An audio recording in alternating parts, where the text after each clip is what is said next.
Yes. В 16 главе Кришна очень красиво и точно описывает божественные и демонические качества. Из этого видно, что современный мир в основном живет демоническими устремлениями. И он не дает демонам никаких шансов. То есть, как нам правильно понимать вообще, что такое демон, и как в проповеди нам использовать, потому что некоторые люди говорят, что я прочитал про себя, и демон, мне это не для меня. In 16th chapter, Krishna describes in a very beautiful and deep way the godly and demoniac natures, and we see from the present world that most people are under demonic influence. And so, how do we properly interpret it? Because I know that some people, after reading this, they say, "Okay, I recognize myself in these demoniac qualities. I have no need for this then." What are properly? Who are demons? Proper? What is it? Well, conception? He's saying really, you can take it this way: is that all people have this dual nature. Можно понимать его слова таким образом. Он говорит, у всех людей есть эта двойная природа. It's not just like us and them. Это не вопрос мы и они.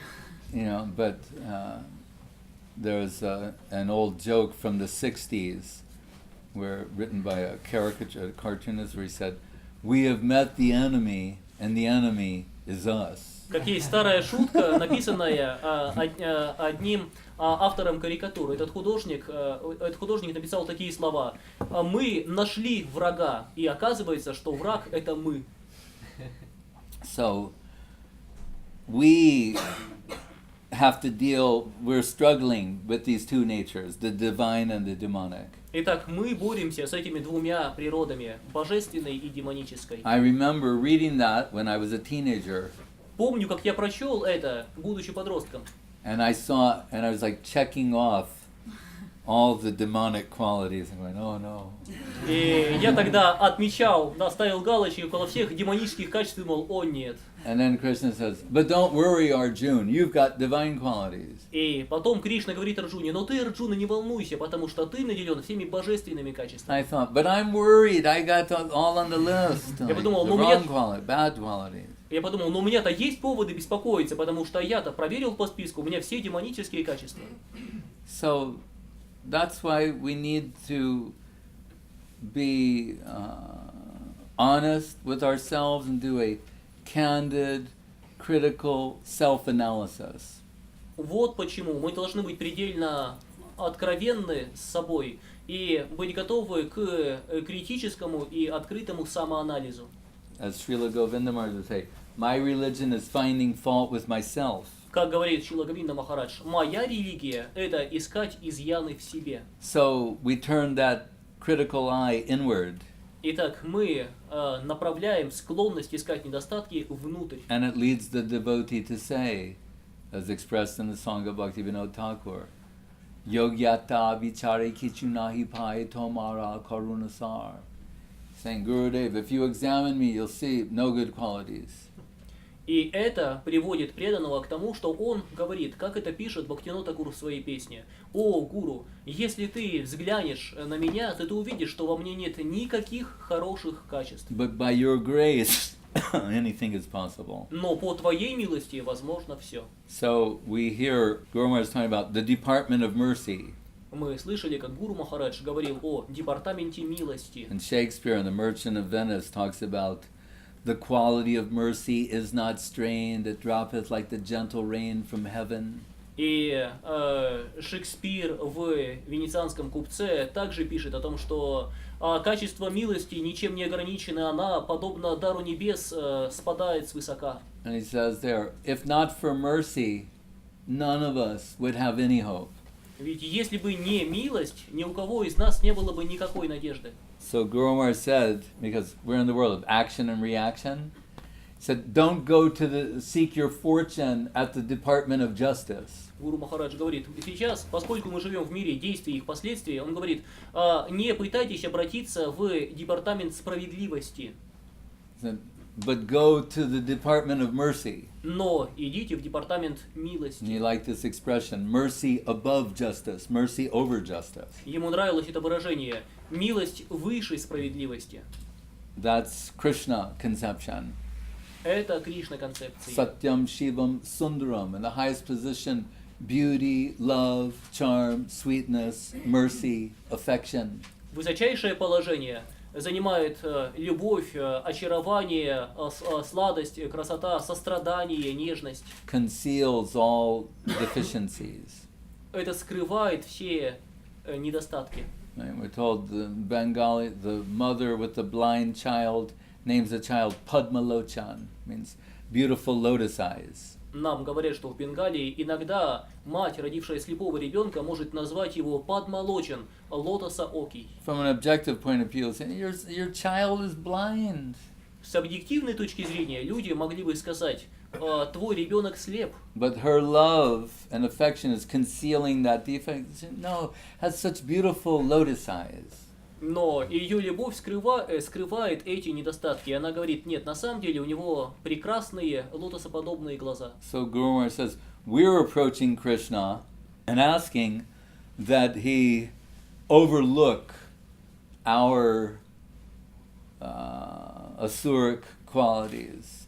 И так Гуру Махарадж говорит, мы обращаемся к Кришне Flaws. и просим, чтобы он не обращал внимания на наши асурические изъяны и качества.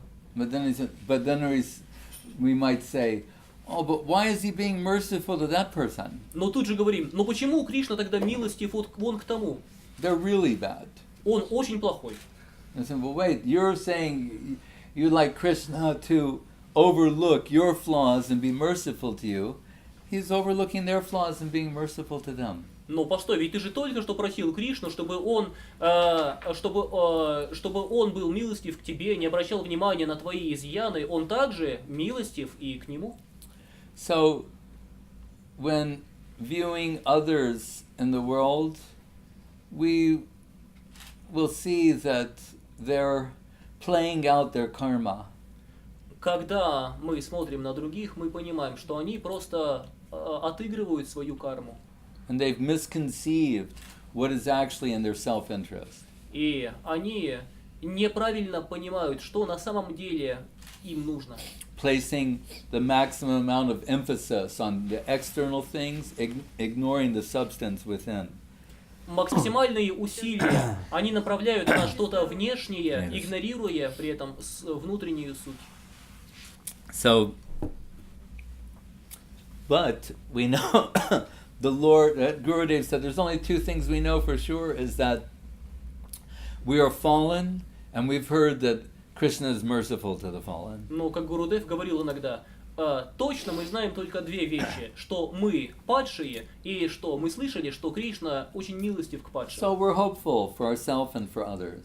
Поэтому у нас есть надежда для себя и для других. If the grace of Krishna could come to us through his agents, Guru and Vaishnav, it can come to others as well. Если милость Кришны смогла прийти к нам через его представителей, вайшнавов, то эта милость Кришны может прийти также и к другим. But Prabhupada said that in his poem when he arrived in America. He quoted the Bhagavatam saying, Tada rajastamo bhava kamaloba dayasche cheta etaranadvidam stitam sattve prasidati. He said, I see the population here is overwhelmed by the modes of, passion and ignorance. Но Шрила Прабхупада в своей поэме, которую он написал по прибытию в Америку, по сути, он там цитировал слова Бхагаватам. Он написал там: «Я вижу, что население, живущее здесь, находится во власти гун, страсти и невежества». And I had the good fortune to be with him in 1976 when he was celebrating the day that he arrived in Boston Harbor. Мне выпала удача однажды быть вместе с Шрилой Прабхупадой в 1976 году, когда он отмечал годовщину того дня, когда он впервые прибыл в Америку, в Бостонский порт. And so these two poems were read to him. И эти две поэмы были прочитаны ему. Composed by him, and they were read to him on that day in celebration. он когда-то написал эти поэмы, и в этот день, в качестве празднования, эти две поэмы были прочтены ему. And on this particular line where he said, I see the population overwhelmed by the modes of passion and ignorance, Prabhupada said, how could I know? I hadn't got off the boat yet. И когда прочли эту строку о том, что и все население здесь находится во власти гун, страсти и невежества, Прабхупада сказал, откуда мне было знать, ведь я же тогда еще не сошел на землю. Well, Shastra Chakshu, seeing through the eyes of scripture. Он сказал, это шастра чакшу, видение глазами Писаний.